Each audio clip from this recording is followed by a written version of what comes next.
The best in poker news, entertainment, and more. This is the Mark Hoke Show.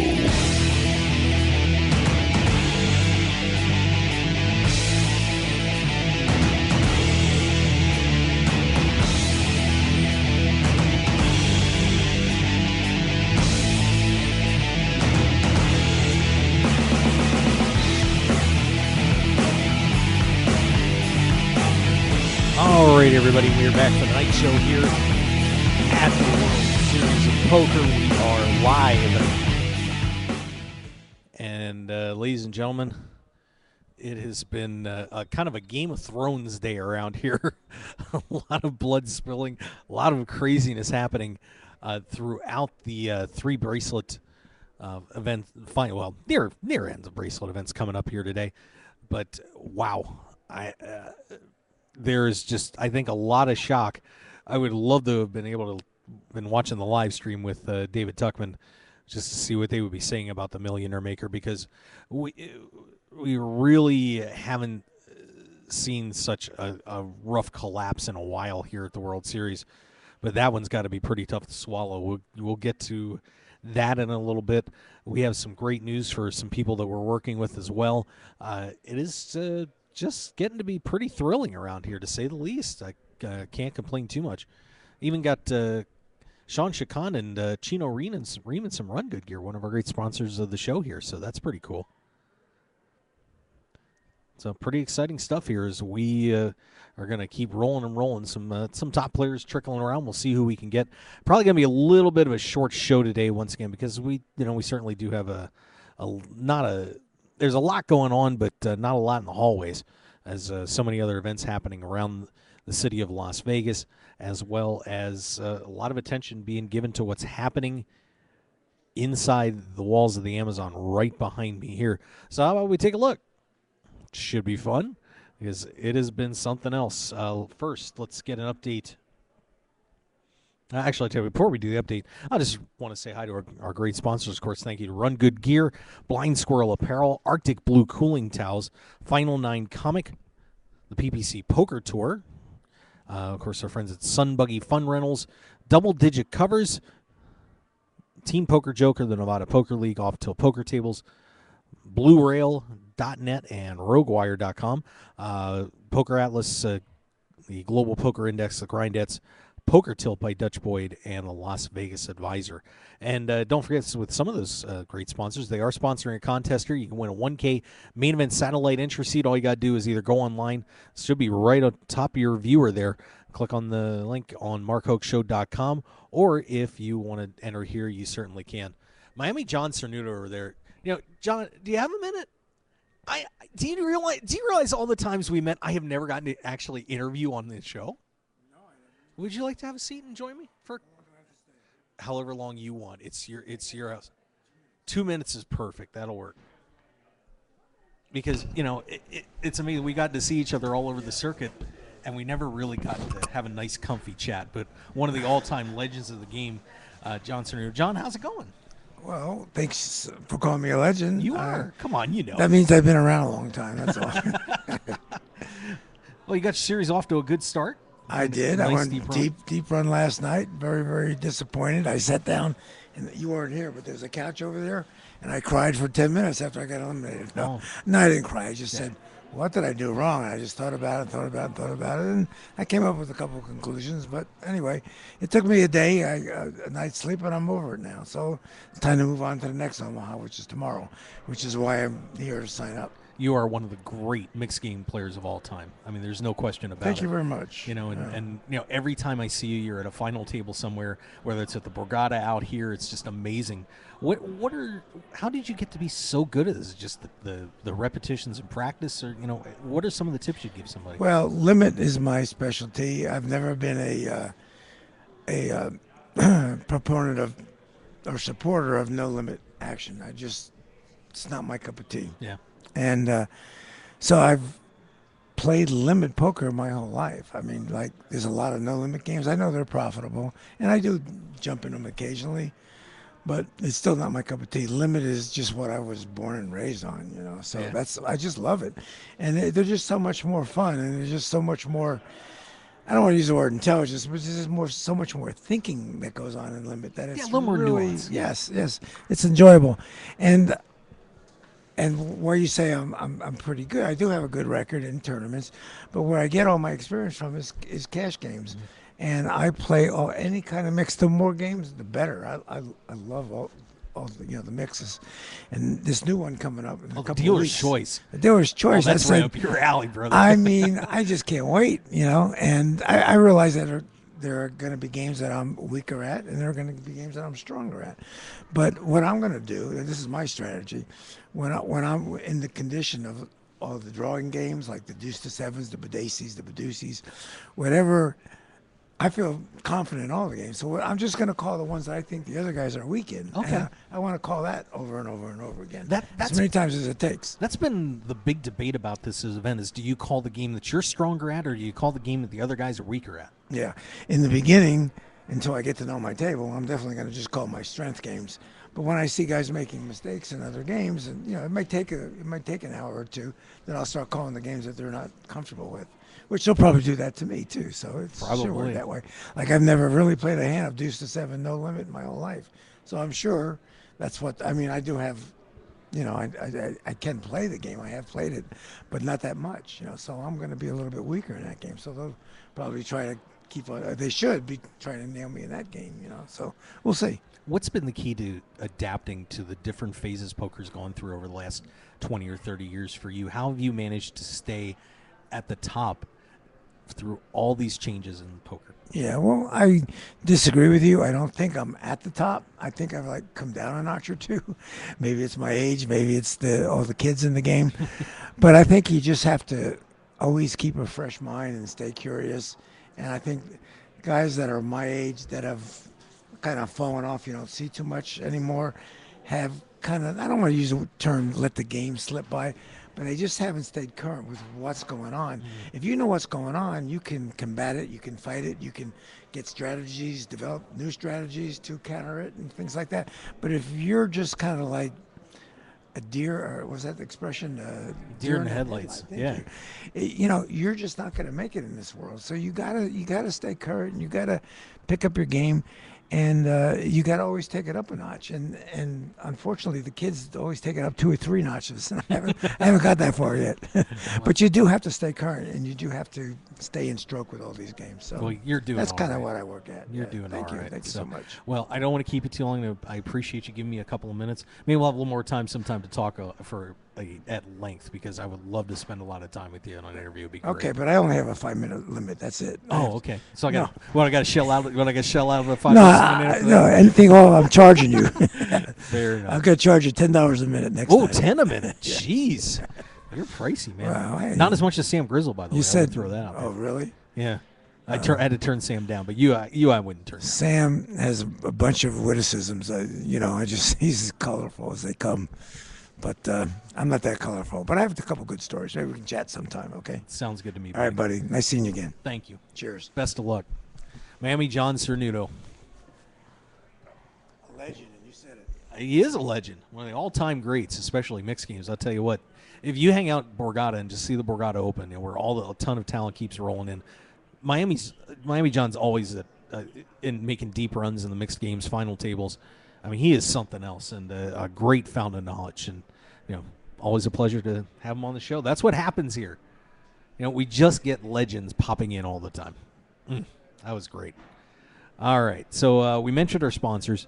We got Miami John Cernuto. That was cool. So let's get on to what is happening here at the World Series tonight. And, boy, it has just been a shocking day in terms of what has been happening. Just table after table, player after player collapse.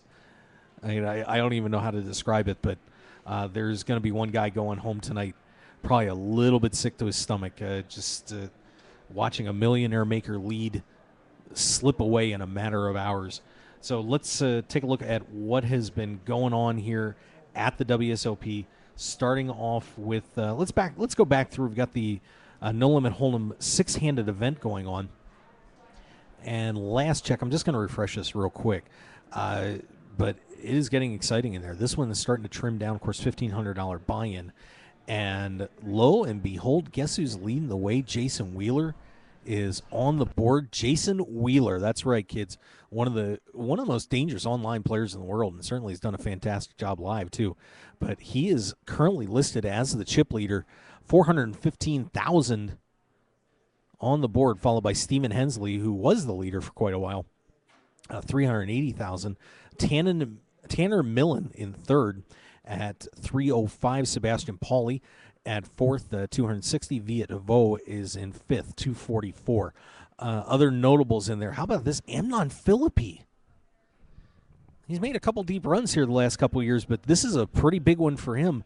Could we see Amnon Philippi back at a final table here at the World Series of Poker this year? How about that? 194.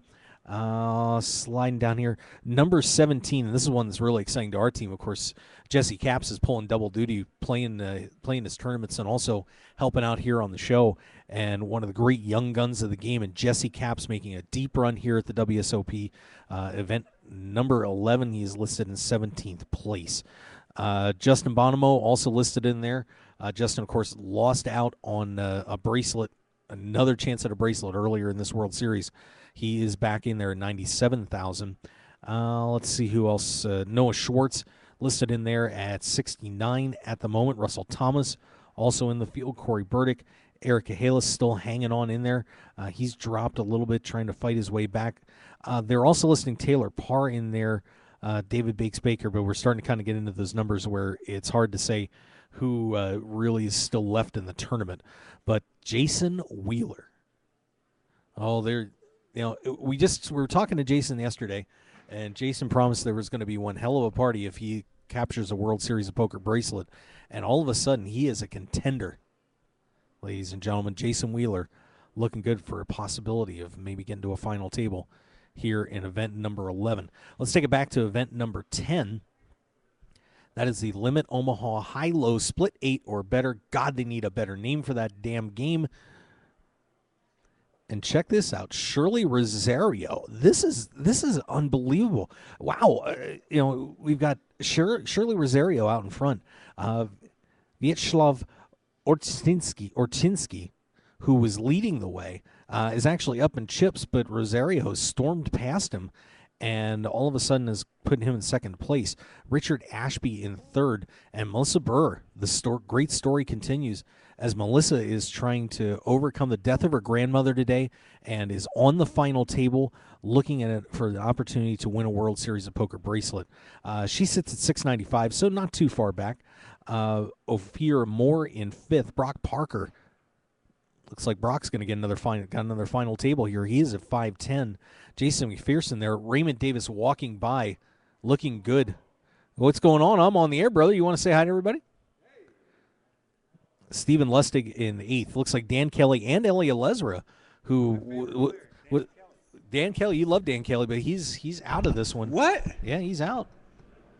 Listed in ninth place. Oh, that sucks. I'm sorry. I was really rooting for him. Yeah, and Ellie Alezra was sitting pretty well in this one too, and he's gone.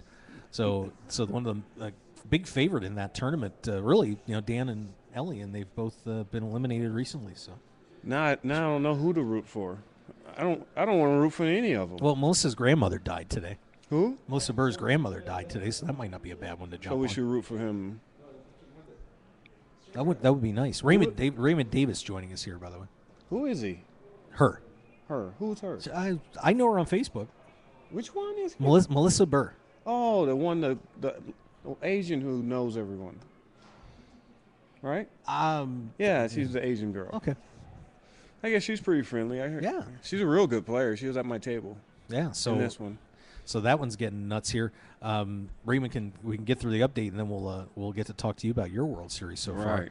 Right. Event number 9, the No Limit Hold'em event, and we'll get some chip counts on that as soon as my computer will allow it. And they are heads up. Boy, that one flew fast, didn't it? Jesus Christ, it just started. I know. It is down to Jeff Smith and Danny Wynn. A lot of the favorites on that table. Danny Nugent's win is out. Yeah, Nugent. Beast. He's a great player. There you go. Frank Patty finished third. Jorge Vergara finishing fourth. John Fontana in 5th, Chris Haugo in 6th. Big Hooney, unfortunately, had the lead for a while, but it got away. Finishes 7th. Dave Inselberg reaching a final table at the World Series. Congratulations to him. Finishes 9th. And we also had Dylan Lind in 12th and Vinny Pahuja in 13th. So a lot of the big dogs dropped out of that one, and now we've got Jeff Smith and Danny Wynn. Wow. Pretty exciting. I can't believe that thing's heads up already, though. Danny Wynn's behind, but I'll take him. Okay. I assume you're pretty familiar with him. He's down almost 2-1 too. Yeah, 3.75 to 2.1. So yeah, but that's nothing playing 20,000, 40,000 with a 5,000 ante. No, it's not. Could get a little nasty in there.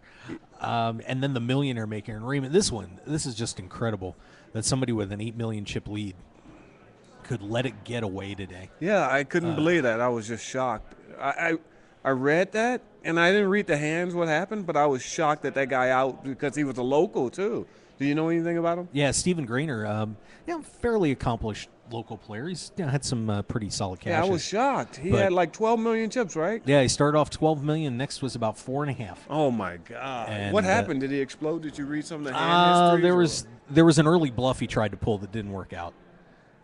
Kind of clipped him down to about 7, and then just kind of got banged out from there. So, yeah, that is just a really sad sight to see with Stephen Grainer with $1.3 million in his hands. I mean, that really should have been at least a $500,000 score on that. That's at worst. But that's unbelievable. How can you go to bed with an $8 million lead? You got to have a game plan coming in with that type of lead. I know a history of going to the final tables with huge chip leads. You come back the next day. Well, that night you think about what you got to do, and then you have a game plan, but then you also have a backup game plan just in case things aren't going your way.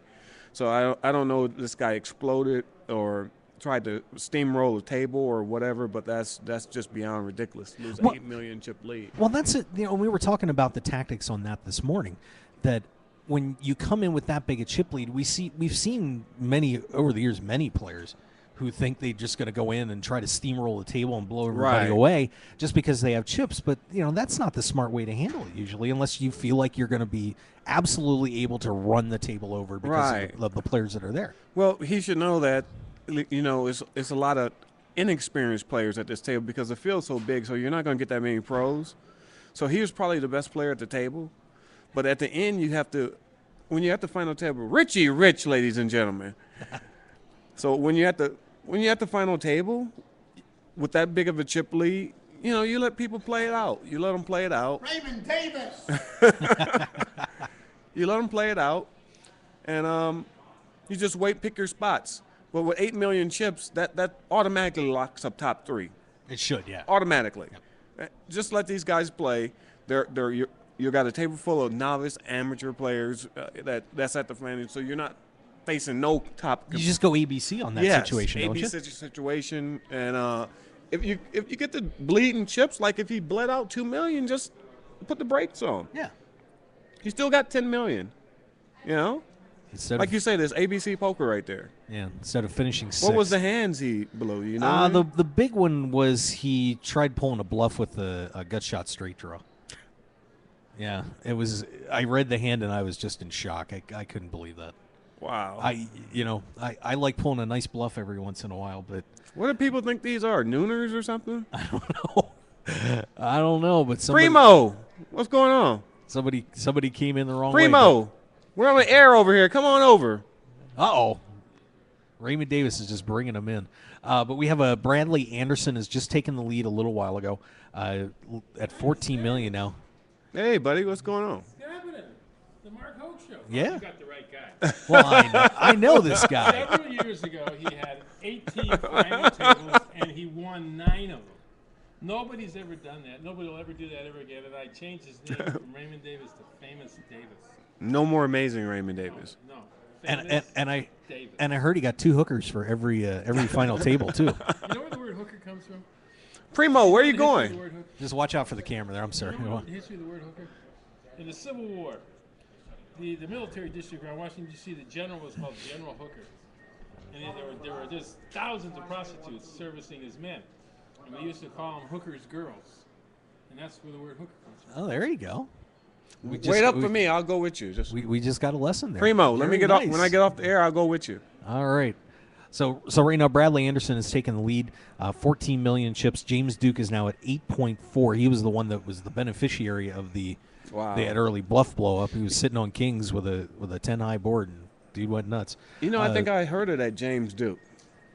His name is I believe. And Andrew Ting. Yeah, Ting I've heard of too. From London. Jonathan Dimmig, a pretty solid pro as well. Not a huge name, but Jonathan Dimmig. Jonathan Dimmig, Dimmig. Where you know him from? Just doing some research. Right? That's you my did job, a little research on these guys? I got to do a little research. Jeffrey Coburn, who was actually down at the bottom of this thing for a while, but he's in fourth, 4.3 million. Who was the most accomplished player to make this final table? Probably Hawkins, actually, Maurice Hawkins. Yeah, I heard that's the loudmouth black guy. I've met Maurice. I've met Maurice. He's a very nice guy. They said, Raymond, he's just like a younger you or whatever. But more fast, he plays more faster. That's scary. I said, that's scary. That's what scary. I told him. I said, do he like women? Maybe you two have to hang out. No. No? I'm not hanging out with no more men. Okay. Unless they're millionaires. That's true. I forgot that Facebook post. I did forget that. Yep. Raymond Davis did make that public declaration. So that's where we are right now with the Millionaire Maker. We're down to 5. And I'm going to imagine David Tuckman is probably in there with his mind blown at this point, seeing what's going on. So, but wow, I mean, you got to feel bad for Granner. He's got to be going home tonight, just sick to his. Can you imagine shaking your head? I mean, the only worst explosion that could possibly happen is the one drop or the main event. So this could be this is locked in for third biggest explosion already at the World Series. Yeah.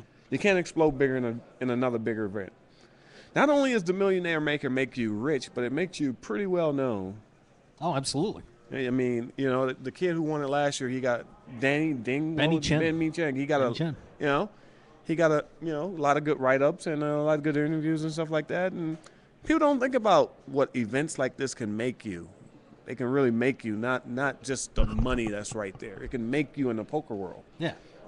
Not only the coveted gold bracelet and all that type of stuff that we all want, but to beat one of the biggest fields in the history of poker, and to say you beat almost 8,000 people, it's something to have pretty good on your resume at the World Series. It's not bad. Not online, but at the World Series. Yeah, and that $1.3 million doesn't hurt your social life either. No. Not at all. You'd be able to get a couple of good women. A couple? Yeah. That's it? Yeah. I think I'd be going for the 3-ball on that if I pull 1.3 million. I'd have to go at least 3. I mean, come on, Raymond. I know you can handle that. No. No? All right, fair enough.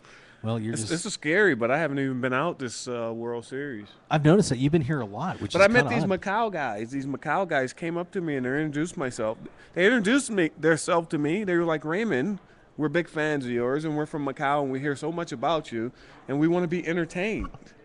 And then the first thing I asked them is, how much money you guys got here? There you go. And the guy says, I wire it $400,000 down here to have a good time in the Play World Series event. He says, but I can get more if you need it, Mr. Davis. Nice. Well, you make great friends. Oh, well, we're taking these Macau guys, taking them to the Rhino. They're going to fall in love. Oh, it's going to be ugly. They can't go to strip clubs. And, it's funny. The businessmen in Macau, they won't go to strip clubs because of the businessmen, because they're businessmen. Right. They won't go. Got an image. Yeah. But here, they can do whatever they want. So they want to really go. So we're going to take them out, have a good time, see where it go from there. God. They said everything's on them. Man, I might have 100 lap dances. How many lap dances do you think you could get in one night, Ray? How many could you handle? It's unlimited.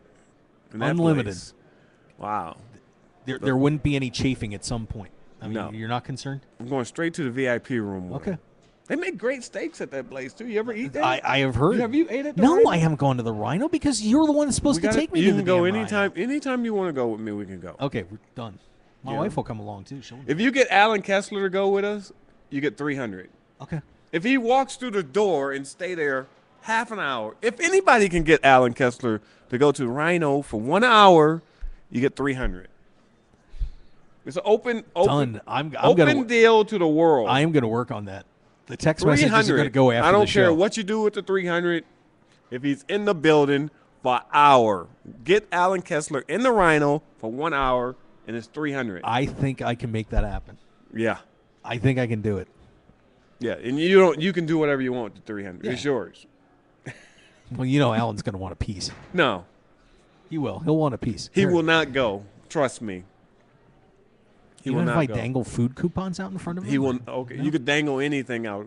Oh, I'm not dangling that. Tell him there's a free roll tournament there. He maybe. It's right in the back room.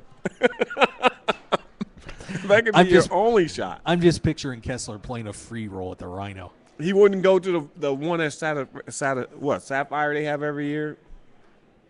He wouldn't go. Nobody bribed him enough. Yeah, he wouldn't go. We tried to get him to go. He wouldn't go.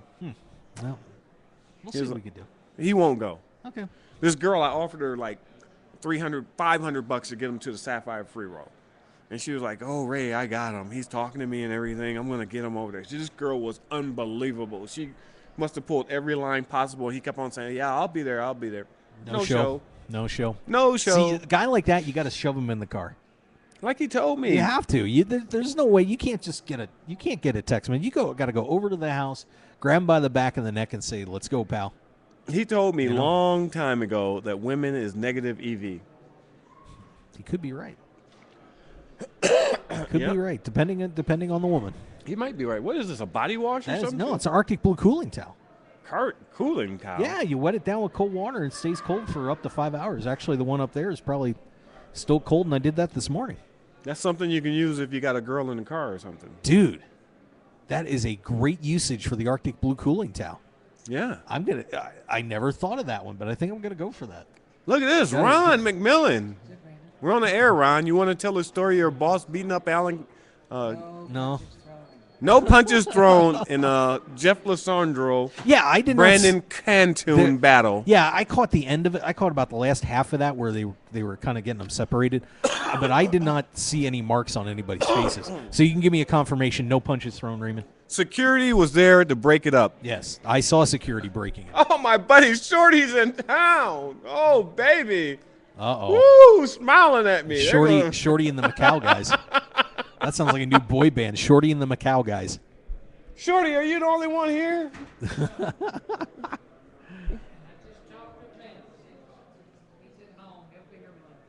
I know.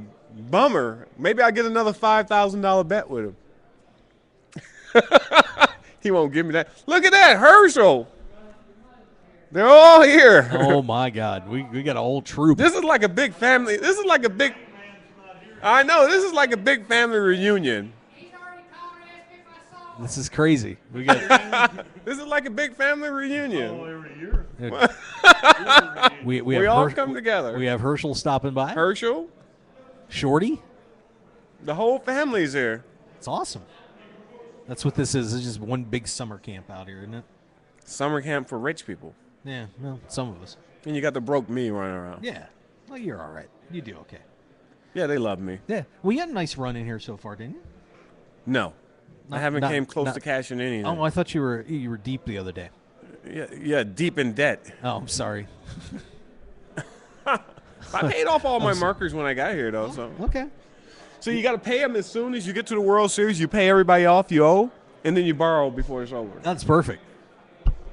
So do you borrow to pay the James Woods.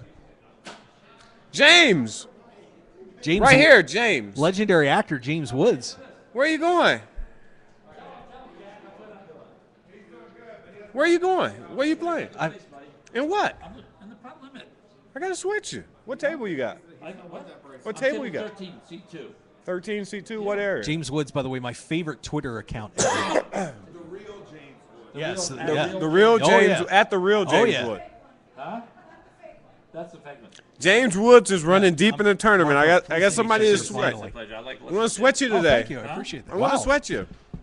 I just been, you know what? I haven't had any big pots. Nothing. I just been,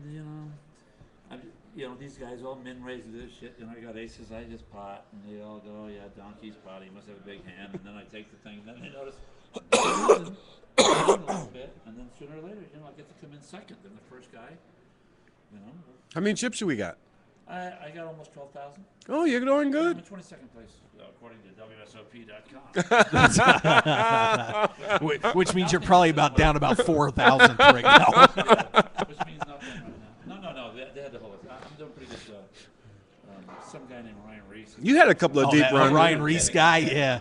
You had a couple of Who the deep hell is he? runs. You had a couple of deep runs in a couple of events, didn't you? Yeah, well, last year. This year, you had a couple. This year, you know what? I was sitting. Phil Helmuth was 2 to my left. The Raz tournament. Right, the Raz. Heads up with Ted. And we had a big hand that had he lost that hand, he would have really been kind of crippled. And he I think he got me on the river, actually. But he was playing it well. I mean, he had a right to be calling it. Right. But, it kind of plays itself, Raz, as you know. Right. And boy, I tell you, he played great. He had one big turnaround hand. Big, huge hand in Raz, where he had 3 trays showing. And he went to the. He had 3 trays showing. Wow. Went to 7th Street and he was good. Are you kidding me? Yeah, That's There's a reason why very that sick. guy's been at 50 final tables. I'm telling Yeah. Is it 50? Is that the amazing. number? He's been at 50 I was final thinking tables. about it. Is he second all time first all time in second place finishes? Probably he's got I bet 10. somebody. I got somebody $100 bet. Only $100 bet, but I bet $100 that he got more second place finishes in the WSOP than anyone in the history of He the has He's to only be. got 13 bracelets. I'm kidding. I gave him credit. James was I gave him credit banging for on 14 film. the You other gotta day. love it. I thought he would. And I guarantee you, never in the history of the World Series has 2 people with that many combined bracelets played heads up. He and Ted. Oh, How many does Ted? Ted have? had 6 before. Six, right. Now he got 7. Now he's got 7. He had 6, and Helmuth got 9, so that's 19. Ted is the first year the heads up. It's so funny. I got picked to play against Johnny Chan. Remember Right, I remember that. I remember that. To this day, it is still the longest heads Right, up I ever. remember that. And he was 1 card away from being knocked out. But it was funny. Like, all the guys would come up and give me a little advice. They forgot I had no chance. And they were right. I'm playing against Johnny Chan. But I remember Ted Forrest came up to me and he said, "Don't ever look at your cards." I said, "Okay." And he said about 22 hands in, raised them really big, 3 hands in a row. The first one for sure he'll lay it down. Second one he'll lay it down. The third one he'll really think it over. And if he re-raises you, shove all in. Right. And I did just that, and that's when I got the chip lead. Wow. And I thought, oh wow, you can bluff in this game. Okay. I'm gonna win the bracelet. Good luck, Jimmy. I'll come and see you. I'm saying it now. All right. And I'd love to have you come over for an interview sometime if you wouldn't I would love it. I would be honored. Seriously, I mean, I'll stop kidding. I'll talk seriously. Raven knows I know 2 people on earth know who I am online. Right. He's one of them. And it's different. Seriously, in real life they play me like, they get in the hands of me. These guys are the pros. But I played some pretty good tournaments. Oh, of course, online. He was a beast. I said, I'm at the final table. He goes, I am too. I would never tell nobody your identity. He's always protected. Okay, See, James. Wow, James Woods hanging out there. I think I had my mic clicked a little bit, so moved that around. But that was cool. It's always cool. Did to you have hear Jimmy. James Woods say he loves my show? He listens to it. I'm friggin' stunned. That's awesome. He listens to it. I'm You don't thrilled. believe the followers you got, Mark. I don't know, man. You got any more Twitter followers and stuff? I feel a little better. Facebook, likes on Facebook and shit. You want like more that? Facebook? Maybe I should like you on Facebook. Do I like you on Facebook? I You never hope you sent me a did. request. Dude, I share all the time. I don't know because- how to do any of that liking Oh, stuff, for the this love and of that, God, and stuff, Raymond. unless somebody helps me, Okay, we'll sit down and Give me a break, I'm I'll black. Oh, see now you know I'm the one guy in the whole building I have to pull that's the race like that card would, on you. yeah, that you don't have to pull the race card on. So go right after me, you rat bastard. I'll tell you what. By the way, this is the greatest part of my day when these ladies arrive. Ooh, she is beautiful. Oh, Jiminy Christmas. Man, I done saw some women that I would look to have my baby. Woo! At this World Series. I couldn't have. Yeah, you and kids. That would be entertaining. I know you were doing some babysitting for a while. And ladies, I have a room here. Ooh. Yeah, you're in a suite here at the Rio, aren't you? Are you in Got a a suite? suite. Very nice. I was thinking, maybe some night I might have to crash at Raymond's place just so I can get some sleep. And Anytime. then I thought about it. I'm like, well, that could be a little scary in Victor there. Ramdam's up there, and he's a heavy sleeper. Okay. A loud sleeper. I can imagine that. That makes sense, really. What's going on? We got any more updates going on? Oh, well, I can take a look. Let's see what's happening. I do have to get a commercial break in here at some point too. Probably should do that. These guys are paying me to put their names out there. Let's see. We'll swing back to the six-handed. Still got too many players in it.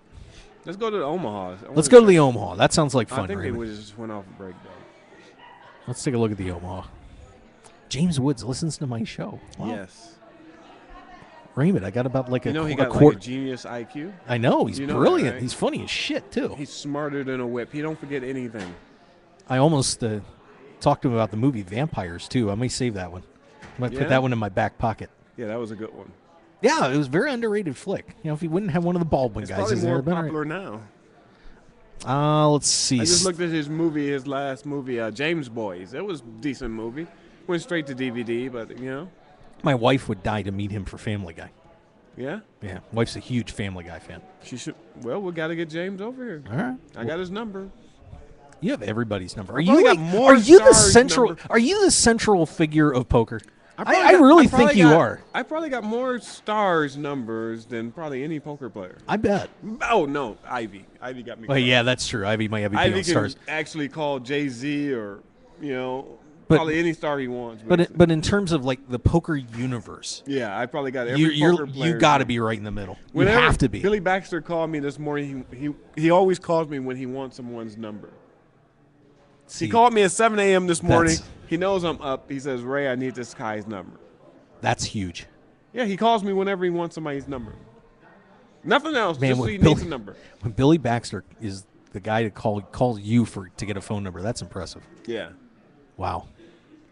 It's impressive anytime Billy Baxter calls you. That is true. Billy Baxter's never called me. I need to interview Billy Baxter, too. Unbelievable, awesome guy. The guy's got a heart bigger than this planet. Yeah, it was. I remember watching one of the Stu Unger stories. That he was the guy behind Stewie Unger too, trying to keep him going. Yeah, he was the guy. He tried to save Stewie's life and everything and keep him going. He said he exploded on him. Just couldn't save him. Yeah. He said he never met a guy that was unsavable. He sees people running around. He said, but there was no help, no way to save Stewie. Yeah. He was too far gone. This is a shame. Boy, I'll tell you. Could you imagine what he'd have done in the game if he'd have been able to, keep himself clean and keep moving? I mean, wow. When I talk about his talent level, one thing Billy always says, you'll never see no one that talented. No. And they talk about these big fields nowadays. If Stewie could have beat them because they're way bigger fields, he said Stewie could have played in any era. Oh, Stewie would have. I think Stewie would have torn people apart early in tournaments. He was way before his time. I mean, I can only imagine him getting to sit down with such a ton of amateur players at a table at the start of the World Series main event and just picking them off one by one by one and just more and more coming. Yeah, he'd be such a once he gets past the Andes, of course, he's gonna be an early chip leader almost every main event. See, no matter how big you get in the poker world, you always need that person to keep you like balanced. See, and Stewie never had that person to keep him balanced and well grounded. That was there 24/7 because obviously Billy had his family and his kids and stuff like that.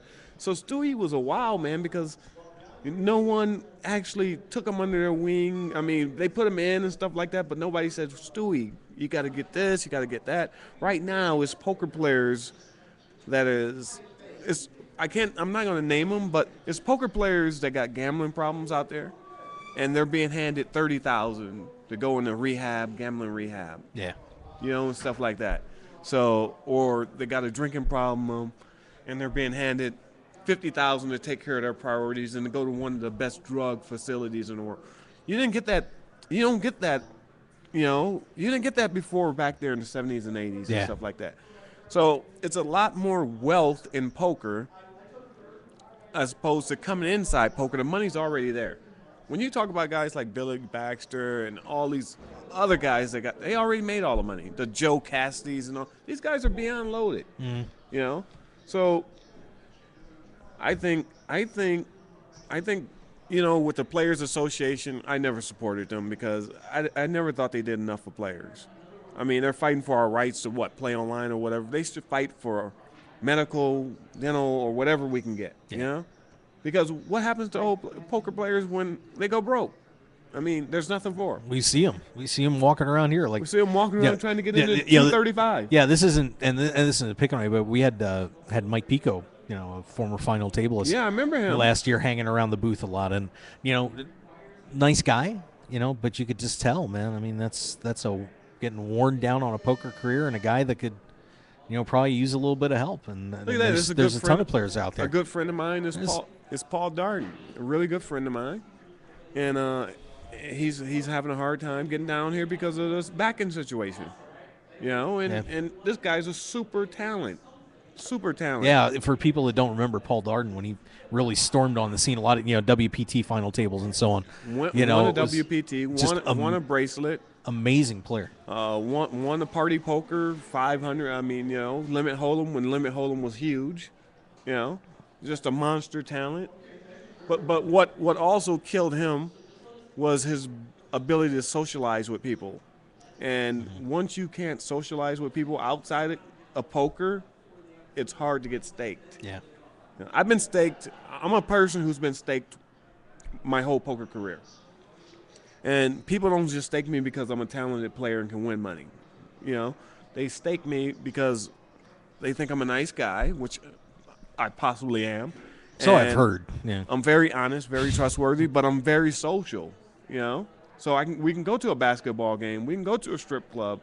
We can go to the bar and you can have a drink. I don't drink, but I'll hang out with my friends, and I support them. And any of them can call me, and I could do anything I can for them. That's the type of person I am, Yeah. So I get the feeling that some of the really younger players, the guys that were the online superstars of a few, the last maybe about 3 to 7 years ago. Right. Really didn't get that social part. But I think we are starting to see some of the younger guys getting to understand that side of it a little bit more. They got to get out there. They've got to be more social. They've got to put their name in the public eye a little bit. Because if you, you said this to me earlier, you fall out of sight, that 15 minutes is gone. Yep. And you're not getting it back. Yep. So when you have the opportunity, you've got to capitalize and nail on it. that 15 minutes of fame. You got to cash in on the friendships I done forged in the poker world are friendships that couldn't have been formed on the outside world. As everyone know, Alan Kessler is a close friend of mine. I mean, you guys would have never met outside of poker. Yeah. What part of life would I ever meet this guy?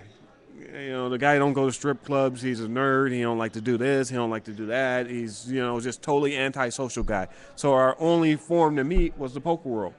Then you take a guy like Brian Hastings, who's happens to be the greatest guy I ever met, and I'm not sugarcoating it or nothing, but when you talk about the class of the poker world, and a guy, that I just love to death, it's Brian Hastings, and not that he's just a super talent, he's just a super guy. You can't never catch the guy in a bad mood. He's never in a bad mood. Nobody ever has something foul to say about him. Yeah. He's just a fun-loving guy. He loves life. He loves people. He loves to play poker. Same thing as me. I'm not wound up. I don't want to be a zillionaire. I'm not out to be greedy like the full tilt guys and just rob the world and stuff like this and make as much money as you can and say fuck poker players or whatever. That's not me. I'm just happy the way I am and comfortable that I can pay my bills and come and enjoy what I do every day, which is play poker. Well, you have to have a love for the game. Yep. And I got a love for the game. And you got a love for life, too. I mean, that's for life, absolutely. Love the game.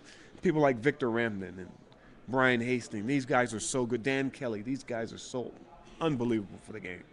Then you got a lot of pricks in the game, got nasty people and stuff like that, but it is what it is, So I think poker has a lot of room for growth. Oh, I think so room too. For growth. I think one of the biggest things that poker faces is just the guys not willing to get out there and do what they need to do to reach out to the general public. Right. I think that the players need to do more, and honestly, I think a lot of the companies need to do more too. I think you're 100% right when you hit it on the players, like our top players in the game.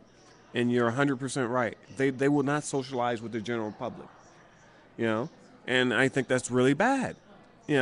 Other than you see them at the Rio and stuff like that once a year, and everybody wants their autographs or take pictures and stuff like that. What about the rest of the year? Yeah. In order to promote something, you have to promote it year round, not just promote it because it's the World Series. So, I mean, I think Daniel Negreanu is the number one ambassador in poker, and I think he's a great ambassador. I mean, the things he do for Poker Star is great. What he does at the World Series is great, but I think there's room to do more. I really think there's room to do more. And and I think part of the issue is that, it's still an individual game. I mean, if you were if this is a team league like the NFL, for example, there's somebody running the team saying, okay, you're going out here, you're going out there, you're doing this, you're doing that. We don't have that here. Everybody's on their own. There's no union or organization or anything like that to really unify professional poker players, so everybody can sit down and say, okay, this is something we want, some outreach we want to try, and let's try this program a little bit more. And guys have tried it and unfortunately failed because of the individual nature of what we're doing here. Right. See, and I think social media is a really big opening that a lot of pro players can take. Mm-hmm. That won't waste a lot of their time. How many times you see me correspond to people on Facebook? Ton. Whenever somebody asks me something, I answer. Mm-hmm. Because I don't want, just because I'm a name pro or whatever, I don't want people to think I'm this, over my head guy. Hey, I eat, sleep, and bleed just like everyone else. I'm probably a little wilder than everybody else, a little crazier than everybody else, but, I just enjoy life, and I enjoy people. I enjoy talking to people, hanging out with people and stuff like that. And, I don't mind giving poker advice or life advice or stuff like that. Or people conversate with me all the time. And, I just think you shouldn't be a snob because you made it. Yeah. If this is what made you, it can turn really quick in here, too. I think that's the thing that guys forget so quick is that, that – we mentioned earlier just how quick the fates can turn in this game. Hey. And you can go from being a superstar to being broke. And I tell you what, you want people to like you whether you're the superstar or whether you're the broke guy. Because if you acted like a dick when you were a superstar, when you're broke, well, guess what happens, kids? The same people you meet on the way up, you meet on the way down. Mm-hmm. That's a true saying. Yep, no doubt about it. Raymond Davis with us, everybody, and of course a little step in from James Woods too, and we have Miami John Cernuto on. That was pretty nice. Yeah, you betcha. I got to get a commercial break run in here, buddy. So if you want to stick around, you can. Yeah, I'm gonna run, but you guys can add me on Facebook. I would love, Mark is best show in the world, Mark Hoke. Thank you, buddy. I appreciate that. Okay, see you later, buddy. Good it's to see you, my pleasure. friend. Take care. Raymond Davis, everybody. Oh my goodness, got a little state of the game stuff going there. And I know I clicked my mic a little bit while James Woods was telling the story, so hopefully we pick that up. But wow, I get to get a little smile on my face. Wow, I almost had the most valuable phone in poker right there. That'd have been cool. All right, let's get that commercial break in, and when we come back, let's see what's happening, kids. We've got a lot happening here at the World Series. There's 3 bracelets up for grabs right now. So let's step away, and we will be right back here on the Mark Hoke Show. Like I said, you just never know what's going to happen. So stick around, everybody. We'll see you on the other side. RunGoodGear.com is one of poker's premier online stores for apparel. Their mission is to provide poker players with stylish and comfortable clothes for their daily grind. You've probably seen Run Good Gear at the World Series of Poker through Run Good Poker Pro Rob Salaburo, or around the country through the WSOP circuit. Today, RunGoodGear.com is the place to go to gear up for the poker fell. So go there now with a promo code HOKE, that's HOKE, for 10% off your entire online purchase. Remember Hoke. Now go gear up. When it comes to custom poker tables, why would you buy something someone else designed and even named for their sales or marketing purposes? The Nighthawk, the Gambler, the Big Slick, the Nuts. Sure, you can customize it if you want, as long as you choose between black, red, or even green cloth, but that's about it. When you choose to play off tilt, it's not just another table, it's your table. The same price gets you a fully custom designed table that reflects your style and game. Off tilt makes it easy to design a truly one-of-a-kind custom poker table that'll give you home table advantage. advantage. Sure, Off Tilt could name their tables for marketing purposes, but why? It's not ours. We don't play on it. And to be honest, there are over 1,000 named Off Tilt tables worldwide, including the WSOP, the Deep Stacks Poker Tour, the Jonathan Papelbon, as well as Julie's, Chris's, Scott's, Amber's, Tristan's, just to name a few. So let us add your name to the list and deliver a truly custom-crafted, furniture-quality poker table worthy of your game. Visit www.offtiltpokertables.com or call Brian Knott today at 262-490-3812. We'll show you why Off Tilt is the only way to play. Sports bettors, tired of getting beat every week at your sportsbook? It's time to stop guessing and start winning. We all know cash is king, and it's time to let the team at Double Digit Covers come to the rescue to help you get the positive cash flow you need to live the life you've always dreamed about. Tony Dos and his all-star sports handicapping team will be in your corner to help you beat the point spread, bring excitement and winning to your betting experience, and build your bankroll to levels you never thought possible. Get free winning sports information at doubledigitcovers.com. Stop guessing and start winning today at doubledigitcovers.com. Call now for today's free winner. 1-855-489-2700. That's 1-855-489-2700. At Team Poker Joker, we build innovative, high-performance, poker-focused apparel designed to keep you cool and calm in tough situations. Wait, no we don't. We've just got a cool brand representing the suits of this beautiful game called poker. Our gear won't make you better, but it will keep a smile on your face. So don't be so serious and show you know how to have fun. Get your Poker Joker gear today at TeamPokerJoker.com. Grin and win today at TeamPokerJoker.com. 9 poker players on a dramatic path to glory with unbelievable twists and turns that will keep you on the edge of your seat. It's the Final 9 comic from Room 110 Publishing. Go to final9comic.com to download the first issue preview and get ready for the official launch coming soon. 9 will become one way or another. Final9comic.com. And for more details, make sure to follow them on Twitter and like them on Facebook at Final 9 Comic. The heat is on. Whether you're in the hot seat of a major poker tournament or just dealing with everyday life, stay cool with a brand new Arctic Blue cooling towel. Just wet your reusable and durable Arctic Blue cooling towel in cold water and you'll have instant cooling relief at your fingertips for up to 5 hours. The towel is lightweight and pliable, so you can keep it handy no matter where you are. Plus, it's absorbent enough to make sure you and your clothes stay dry while you stay cool. No need to sweat it out no matter what you're doing when you have an Arctic Blue cooling towel handy. So get the same cooling towel used by professional athletes, poker players, first responders, physical therapists, U.S. automakers, and even reality TV stars. So what are you waiting for? Visit them today at arcticblu.com and pick yours up today. Plus, enter the discount code MarkHokeShow when you check out and get 15% off plus free shipping to keep some of your cold hard cash in your wallet. It's like the Arctic Blue Bear says, it's not cool to be hot. So pick up your Arctic Blue cooling towel today. One man, his lucky shirt, an unforgettable night, and a winning streak that never seemed to end. That's how Blind Squirrel began, and we haven't looked back since. We make the clothes that we want to wear for the places where we want to look and feel our best. The game, the speakeasy, and the casino floor. Blind Squirrel's small batch, high-quality gear is for people too busy grabbing life by the nuts to bother with crappy, ill-fitting clothing.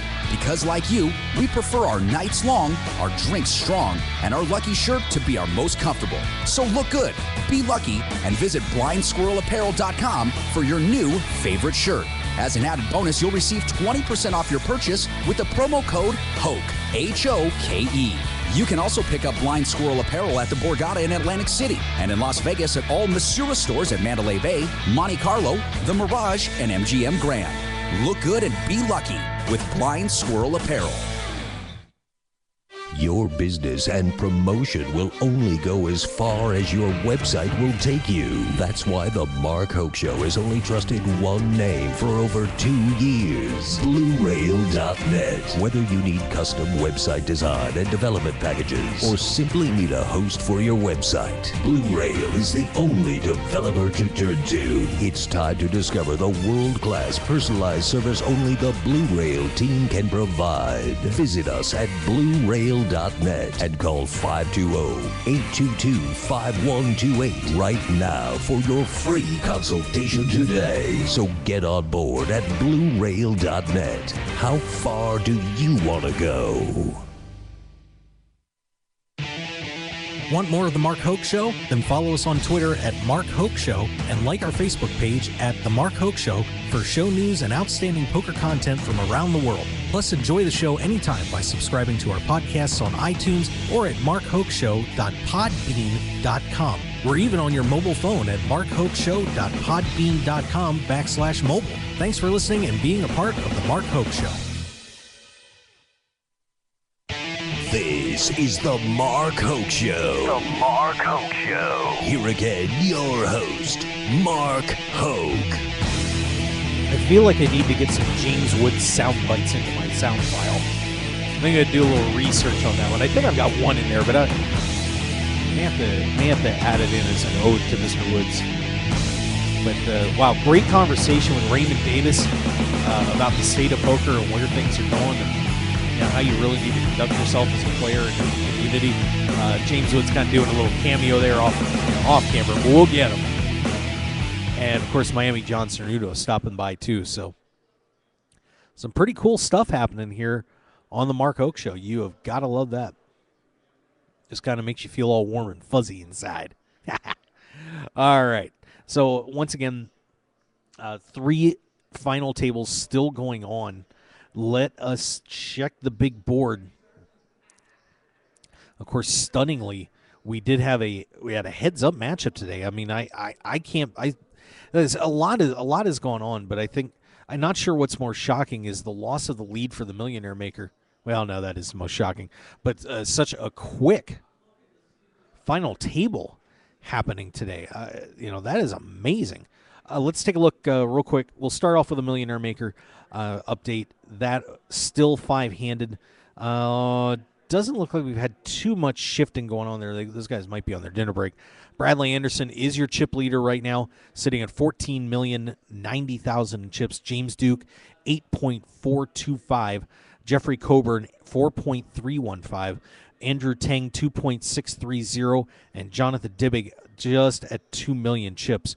Stephen Granner, the overwhelming leader coming into this final table, if you missed us talking about it a little bit earlier, went from an 8 million chip lead and having just about the top set. We're having second, third, and fourth place covered out in sixth place. Tried to bluff earlier, and then just things didn't happen for him since then, and he finishes sixth. Jason Johnson in seventh, Andrew Dick in eighth, and Maurice Hawkins in ninth. So we're down to 6 in the Millionaire Maker, and somebody's going to be walking out of here probably tonight. We'll see how it goes.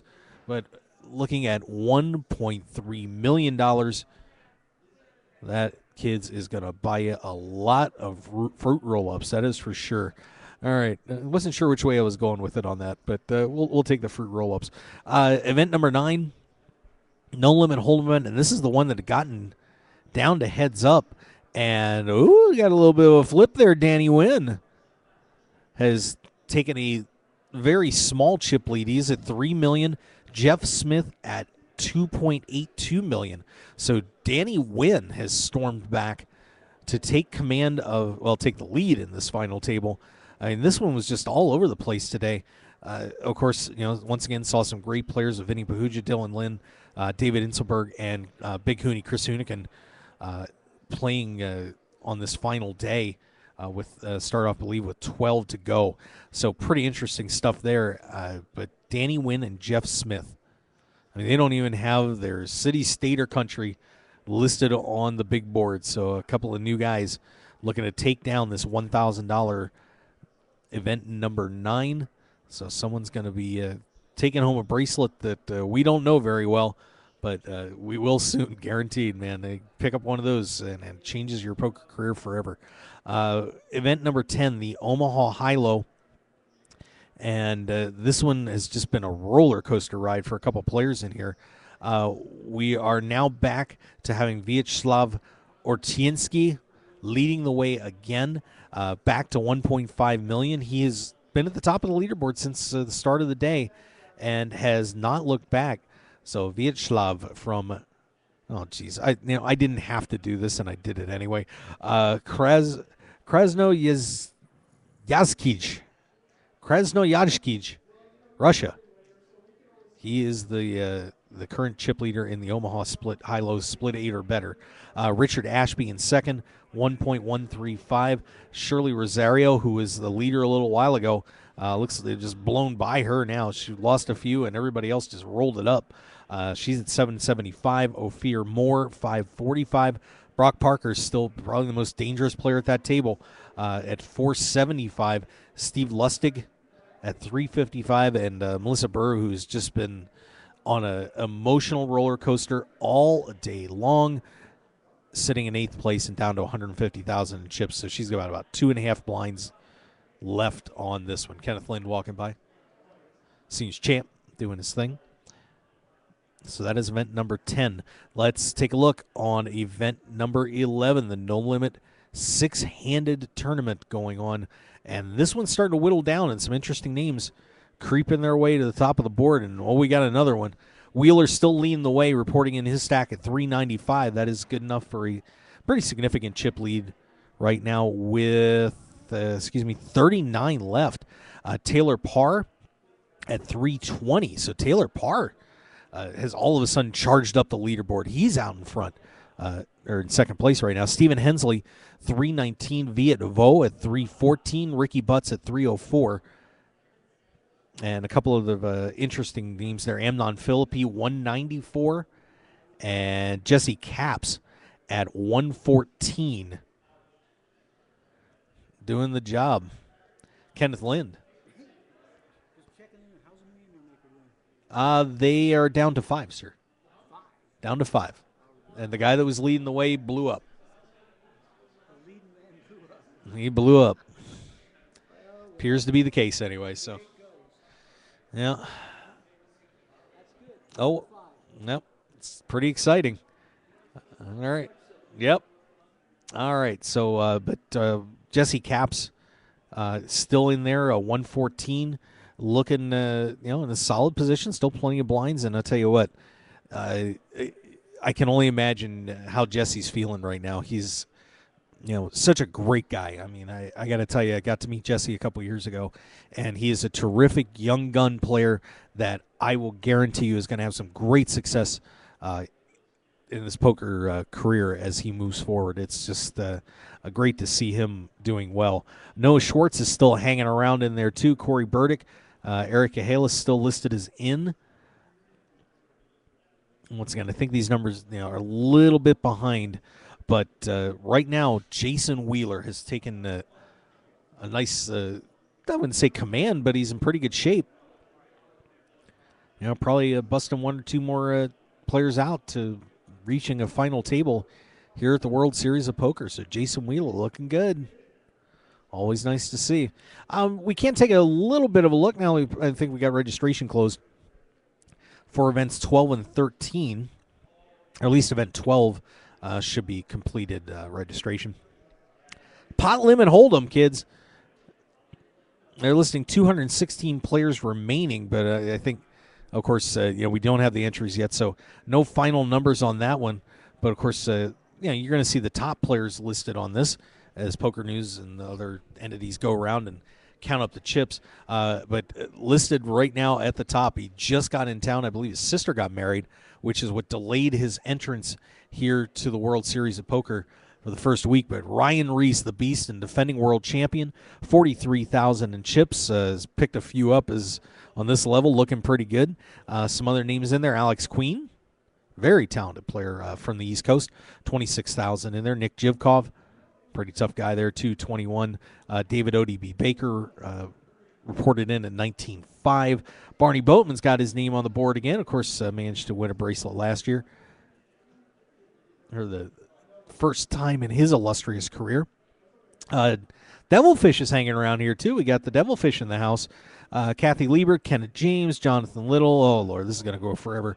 Olivier Bousquet, James Woods. We just got to say hi to on the show, at least. Phil Collins in this field, Kevin O'Donnell, Jeremy Osmus, Faraz Jaka, Ryan LaPlante. Just a never-ending list there. as we see how many people end up in that pot limit Omaha tournament.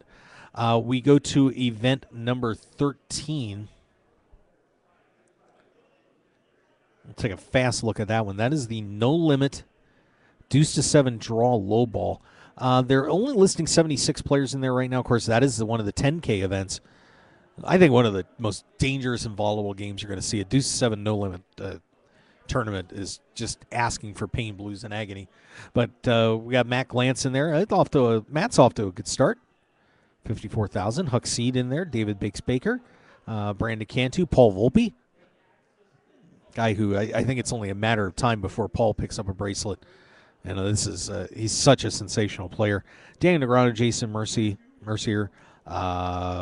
Mike Watson, Eric Siddell, John Hennigan, Lane Flack. So many great players. Of course, going to be plopping down that $10,000 to get into this event and chase that bracelet. So some pretty cool stuff. A lot of good ones. Duking it out there, as we usually see in one of the 10K events. So exciting tournament. I have a feeling we're gonna see a sensational final table in that one for sure. Light draw and a lot of top pros. All right, so that's where we are right now here at the World Series of Poker. How about that? We're gonna have a new millionaire tonight. All right, so let's see what else we got going on here real quick. Just pulling up the news feed. Nice to have Raymond Davis, by the way, confirming what I pretty much thought, that there was no fist fighting between Mr. Cantu and Mr. Lissandro in the hall yesterday. If there would have, I think they'd have both been taking a walk. So pretty good news is, slightly cooler heads prevailed on that one. Could have gotten pretty ugly. Let me just do a little bit of clicking around here. Scott Clements, a bit risky walking up the hallway right now. All right, and let's see if there's any other news going on. Boy, I'll tell you, apparently, let me back this up.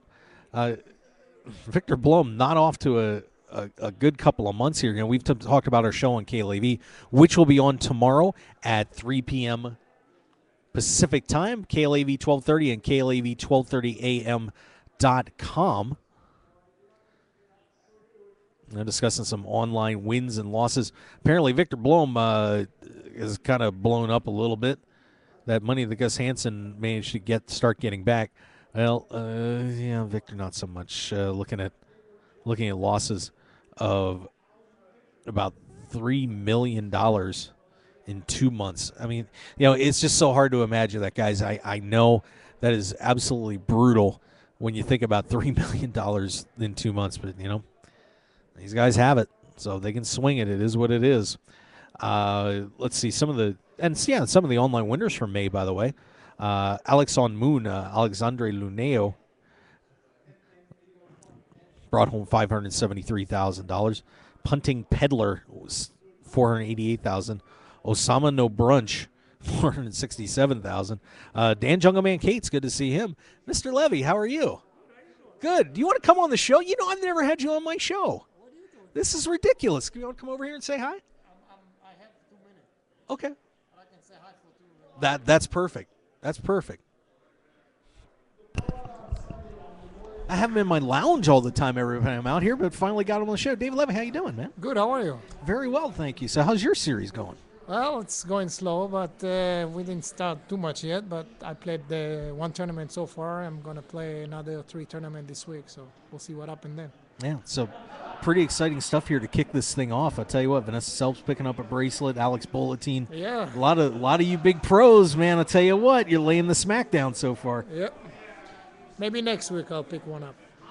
Well, and you've had some great runs out here recently too, and people, it's kind of funny. Sometimes people forget about you a little bit. You just kind of linger in the shadows, and all of a sudden you pop up, and everybody's like, "Oh yeah, how did we forget about this guy? He's damn good." I'm out of the screen, what they call it. They once in a while I pump up. I hope I will hit a big one pretty soon. I'm pretty due. Yeah. So, what kind of schedule do you typically play here at the World Series? How many events, and what do you try to get into? It all depends. I probably in average I play about between 10 to 14 events. It all depends, So that's basically the plan this year too.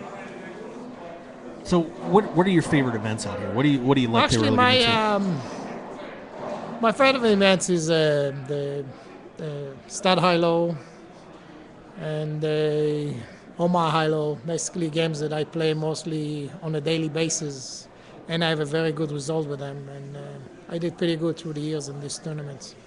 Are you playing the dealer's choice? Yes, we have to play the dealer's choice. I think it's going to be a crazy event, but we have to play it because it's the first time, and even that I know that it's going to be real slow, but it's going to be a new experience, and we'll hope we have fun with it. With all the mistakes that I believe that I'm sure none of the dealers have clue about those games, so it'll be interesting to see how it's going to go. I think they're going to find the all-star crew as best they can for this one. It'll be interesting. So, let me ask you this about that event, because we've talked to players that have come up with different philosophies on how to handle that. Are you going to call the games that are your strengths, or are you going to try and figure out what games the players are weakest at and try and go at them that way? What's the best way to do it? Actually, it all depends on your table draw, I believe. You can see, and this is going to be interesting because when I sit down and I see what kind of players I have in my table, then it's probably going to be, after a little bit, it's going to be easy for me to pick up game that I believe that they have less experience or they know more. So it all depends if it's experienced players or it's new players. So this is how I'm going to pick up my game. So what's the crazier game that you think you're going to pull out of that and try to stick everybody with? You going Badoogie, Badesi? Yeah. I play those games on a daily basis every day. We play at the Bellagio, so probably I'm going to pick those games up. Like I said, if it's depends on also what kind of group of people I have in my table. So I'm sure probably half of them have no clue about those games. So this is going to be good games to pick up because we're going to have a big advantage if they have no idea or they didn't play those games. Yeah, it's going to be a great event. I know. Yeah, it's going to be crazy, but I believe it's going to be like a crazy fun tournament. Well, I'm looking forward to seeing you in that among many other tournaments here at the World Series. And it's always great to see you around. Nice to see you, my man. It's a pleasure to finally have you on the show. Thank you so much. We'll try to do it again maybe after I win something. That sounds like a plan. Thanks. There you go. David Levy, everybody. I'll tell you what. This is just too much fun. Should not be allowed to have this much fun on the show. The gang's all here. David, he has been in my booth the last 2 years hanging out and just relaxing and taking it easy and having a good time, and we just we never really managed to work out getting on the show. So now he's been on,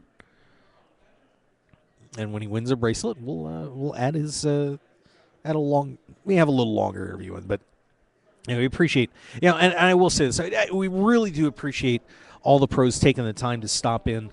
It's such a hectic schedule for them, and then hell, half the time they don't even know what the heck they're doing from minute to minute. Jesse Capps. Oh, no. Oh, you're on dinner break. All right. Okay. Well, I just wanted to see how you were doing. I mean. Okay. You're still in. Still in. All right, so there's the update on Jesse Capps. 35 left in the Six Max, and he is in 34th place.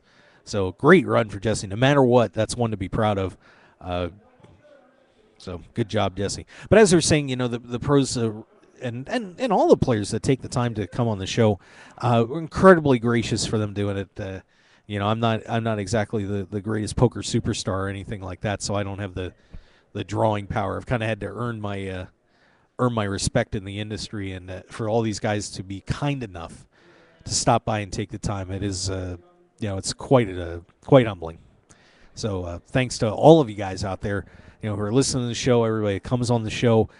You're the best, and this is why I love playing poker. And I tell you what, I can't wait to get in that room myself. Time's coming to take a little more time to get on the tables, other than the cheap stuff. So thank you, everybody. We do appreciate it. All right, let's see. So we've got a few minutes left. Maybe we can sneak in one more update, and then I think we're gonna call it a night, and that guy just totally missed the trash can and not going to pick it up. Saw that on camera and radio. There you go. Wow. See, now, that was a tangent going. Number one, everybody in the toilets, guys, you got to aim for the urinal. It's a big hole. But, that is one of the things that really sucks when people do that kind of stuff at the World Series. And it may not seem like a big deal, but the guy just threw a couple bottles at a trash can. He overshot it, threw out. There's ice all over the floor. Watch your step there, sir. Little guy just threw some ice down.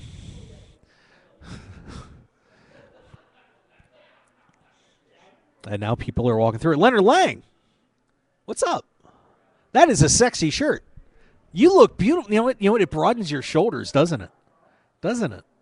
I'm on for like 10 minutes. What you doing? I actually saw you interview David Levy. Yeah. Yeah. He's good guy. I covered him a lot during LAPC. Yeah, about time he got on here. He keeps sitting in my chairs. He's got to come on the show sometime. Nice. So what you doing? Do you want to wave to everybody real quick and look cute? Am I on TV? You on? Yeah. I'm on TV. Sort of. Not over there though. Hi everyone at home. Yeah, I think I have my logo up too. Whoops. Oh my goodness. I'm saying all these nice things that just had David Levy on. I think I had my logo covered from the break, so I do apologize for that. That was pretty stupid of me. There we go. David Levy was on the show, honest to God. That was funny. But anyway. So good stuff. Good stuff. James Wood's stopping by. How about that? I'll get him on camera soon. Raymond was here, So Raymond's here, the shaking hands. That was cool. Yeah, I'm just getting ready to wrap up. So do you want to come on for 5 minutes? Hell yes. Come on, man. Get in here. You didn't. God, you're acting like you're not welcome to come on the show. Are you shitting me, kid? Come on, man. Well, the fact that your daughter was promptly removed from. Yeah, well, we're just going to pretend that didn't happen. I'll see her in a little bit. Leonard Lang, everybody. Poker Paparazzi on Twitter, among many Twitter handles you have. You're everywhere. You're as sneaky as I am. No, you're sneakier, actually. I have tried to minimize the amount of information going out and in. I try to control the traffic of information, right? Uh-huh. Yeah. How's everyone out there in the Mark Hoke world? Apparently pretty good. It's fantastic. We're having a rocking time, man. That's great. Yeah, and I'm glad we were able to catch up yesterday, help you out with a couple of those entries. I greatly appreciate that. Yeah, Thank you. I think a lot of my friends out in the WSOP, I think they're really going to be excited when they win that 1K free roll satellite to the main event. That's going to be fun. I'll tell you what. I guarantee you they're going to get one of these cool shirts. Awesome. They're probably going to get like one of each over here. So just brace yourselves, guys. They're going to look very NASCAR-y by the time they sit down. Nice. I'm going to tell you that right now. Nice. There is a rule on patches, though. No, actually, you can wear as many patches you want. Just the hat is the issue, if I remember right. Really? So now they've limited what you can wear on your head? I think so, yeah. They usually have it cover the logo on the hat. I have seen that, yes. And you're saying that I've seen them actually cover up, certain logos or patches, they'll actually cover that as well on feature table. They can't cover this. They can't. These are going to be, I'm going to tell you what, They cannot cover this. Not without a trash bag. Nice. Especially mine, Nice. Yeah, so they're going to be all over the main event. You better watch out. I've got a ton of those shirts. Of these? Oh yeah. These are awesome. I mean, not a ton, but you got a special one. I guarantee it. Yeah, I got it autographed. You did? On my chest. Yeah, that's my second autograph I've ever done. Second? Uh-huh. What was the first? Happened at a charity event about 2.5 years ago. A little old lady came up to me and asked me to autograph something. I can't remember. It's a notebook or something like that. I was like, okay. Nice. I'm kind of a nobody, but all right, sure. You're somebody to somebody. I guess I was. I'll take it. That's how the world works. So what are you up to, my friend? What's going on? Well, Mark, actually, I've just actually settled in with my 226th finish in the Millionaire Maker. Big round of applause. Congratulations. I appreciate that. The thing is that whenever you've run that deep. I mean, I finished 30 minutes before they bagged for day 3. They're actually 4-handed in the at the final table as we speak. And after playing basically your heart out for 2 full days, it was a little anticlimactic the way it kind of ended, and so I needed a whole day to kind of like unwind, and I'm a lot better now. So I'm reevaluating the rest of the summer. I'm going to be going back out to the Bicycle Casino to do some work for their summer series. They have a 25-seat guaranteed to the main event. Oh, that's right, that huge event going on. Oh yeah, that's big. Yeah, it basically plays like a multi-table tournament, but essentially it's a mega satellite for 25 seats. All the other places pay out, cash. So, I'll be working that event along with probably playing a couple of heats here and there, because, hey, the main event is ultimately what the coveted, prize that culminates all of the WSOP, the summer and the entire year, basically, right? Yeah. So, I think for me with the Millionaire Maker, I think it was a gut check to realize just how well you have to play, and you have to be on top of your game for days on days, hours on hours of play. Don't get flustered, don't get frustrated. Try not to, leak. Try not to, minimize certain mistakes. But essentially, the way that I haven't watched the feature table or the live final table right now, but you have to be completely in the zone and focused. So. Well, gives everybody a little insight. Making a deep run in that tournament with 7,977 entries. Take us through kind of stage by stage how you handled that. Now, obviously, there's some player dependency in there, but I'm sure there's some general philosophies that you followed as you went through. So, kind of take us through the start and work us through playing your way to the point you got to. Yeah, Mark. It was a big challenge on how ultimately to keep it in perspective that it's a marathon and not a sprint. Yes, it would be nice to scoop pots upon pots upon pots, but having the discipline essentially to know when you're absolutely beat, or even if you're not beat, give them credit and move on to the next hand, because ultimately with our levels, you're fairly deep stacked for the majority of the tournament, meaning the average chip stacks was upwards of 40 big blinds. So, for me, I was fortunate enough to get a solid double early on when my aces held against kings. But even then, even when you were tested and had you dwindled down because you haven't been winning a pot for a couple of levels, like I said, the key is not to overly get involved with speculative hands. If there's not an opportunity to just win it outright with one bet or two bets. Again, that was just my experience.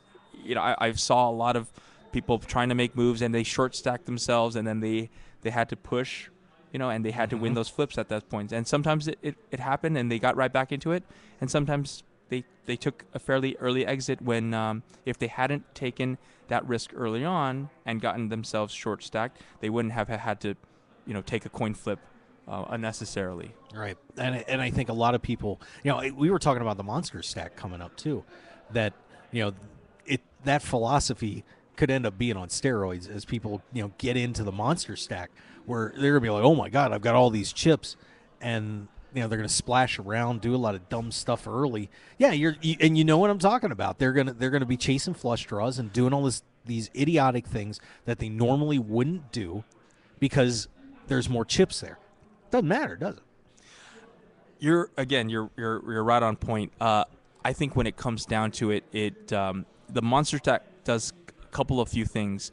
It allows the pros to actually register right at the very end with still probably upwards of 50 big blinds. Yeah, that's true. Right?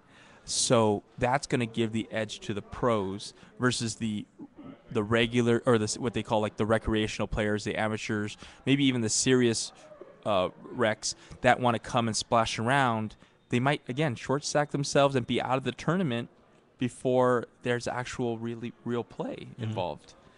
So I would be really weary of entering right at the beginning. When you start with 600 big blinds. Whee! Yeah, at 25-25. That just sounds so sexy, though. 600 big blinds. Yeah. Oh, that's so great. It's going to be phenomenal value, and I'm actually thinking that event itself, there's a possibility that it will come close to the Millionaire Maker status. In fact, that's a quick reminder. I may actually enter that or register for that tournament early, because I hear that there's an opportunity for that to actually sell out. Yeah, I would say that's probably a good bet. So once again, we'll say it. We said it before the Millionaire Maker. We'll say it now. If you want to play the monster stack, go get your little card. Don't wait. Get it done. Because I do think that is going to be a massive event. I don't know if it's at Millionaire Maker numbers, but it's going to be pretty damned impressive. I mean, because you know how everybody is. They see a lot of chips, and they start getting the sweaty palms and licking the chops a little bit, ready to go. So it could be a great job by the World Series putting together another event that's going to get a ton of people in here just going crazy. Again, to the listeners and all of the Mark Hoke fans, also keep in mind that it's a good value, it's a great value, but it's also a marketing play. 600 big blinds, it starts off fantastic, but you also have to consider this is a scheduled as a 4-day tournament. Right. Just like the Millionaire Maker was scheduled as a 3-day tournament, it probably should have been a 4-day tournament. That tournament, from my understanding, they actually cut a few levels here and there that a normal 1,500 event might have, just because they want to keep in consideration that there's going to be so many more players, and in order for them to bring it down, to a controllable field come day 2 or day 3, right, they're going to have to take out select levels. So don't be surprised, that you might go from 50 big blinds all the way down to 25 big blinds in one level. Yeah, it's not impossible, is what I'm saying. So what's your best story so far from this year's World Series? We've seen some interesting stuff already this first week. Yeah, I just learned about the Daniel Negreanu Phil Ivey prop bet. Did you hear about that? No, I have not heard about this. Breaking news, kids. Okay, so apparently and everything's closed, but apparently up until the World Series, they were taking even money on either. This is Daniel Negreanu and Phil Ivey taking prop bets from the general public. It needed to have been $5K, and I think up to $100K of prop bets that they, between the both of them, one of them will win a bracelet this year. Ooh. Yeah. And wow. So a couple buddies of mine actually put together an $8K investment, or I guess it's a gamble, but an investment that Phil Ivey and Daniel Negreanu will not win a gold bracelet this year. It's always tough, man. Even though they are considered the two greatest players in the world, just because you are doesn't mean you're going to be able to walk in here and win a bracelet. There's so much that has to go right to end up being number one in a poker tournament, period. I mean, no matter what tournament it is. Yeah. Yeah, it's probably good odds taking the no, but betting against those two is a little, it's still hard. Absolutely. It's still hard to say, screw you, Daniel and Phil, you're not going to win. Screw you. Phil Hellmuth was knocking on the door of his 14th bracelet just 2 days ago. Yeah, that was a tough one too. That was a tough one. I think the one thing those guys ran into is just the stakes just caught up to them too late. I mean, you were talking before the dinner break, to play a handout it was 200,000 chips and they only had 1.5 in play, and then they came back to, if you play a handout, was 150,000.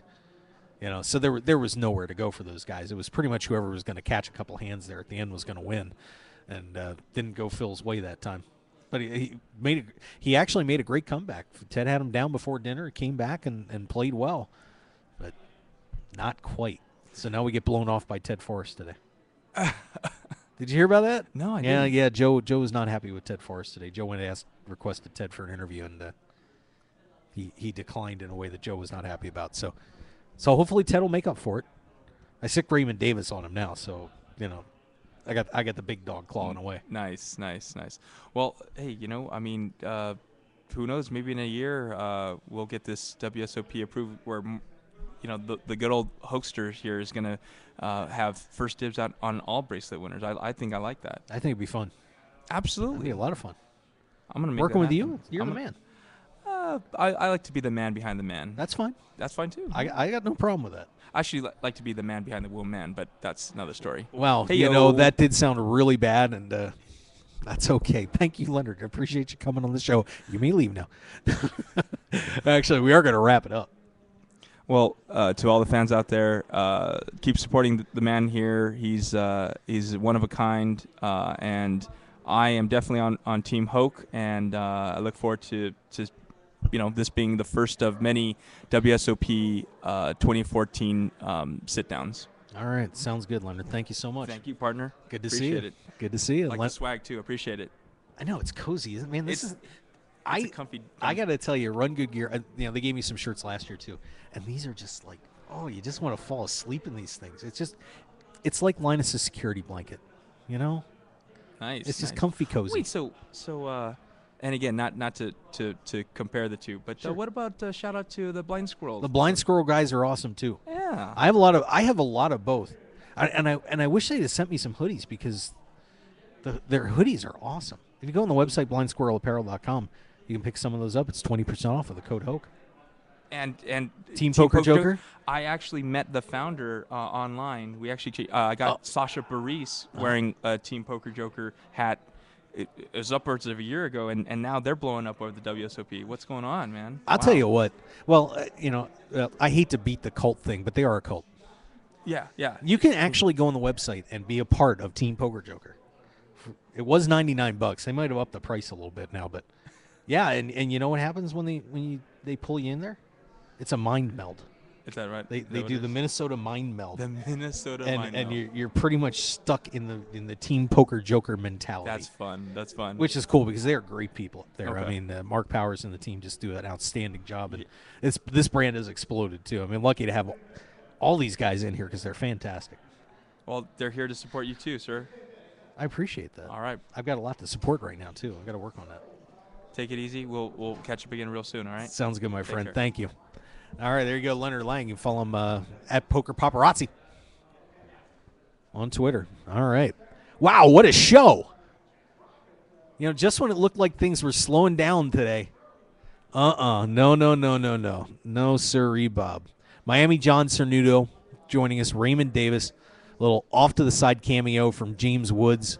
Also, David Levy, who unfortunately got covered up on the video due to an error on my part, and Leonard Lang joining us. So a great show tonight. Want to thank everybody for tuning in, man. We had an outstanding evening tonight. Love you guys. You're the best. We will see you tomorrow back here at 1, and, of course, we're also going to be on KLAV at 3.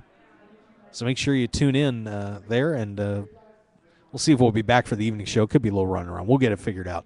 But thank you guys for joining us here on the Mark Hoke Show. We do appreciate it. We will see you tomorrow here live from the World Series of Poker. Have a great night.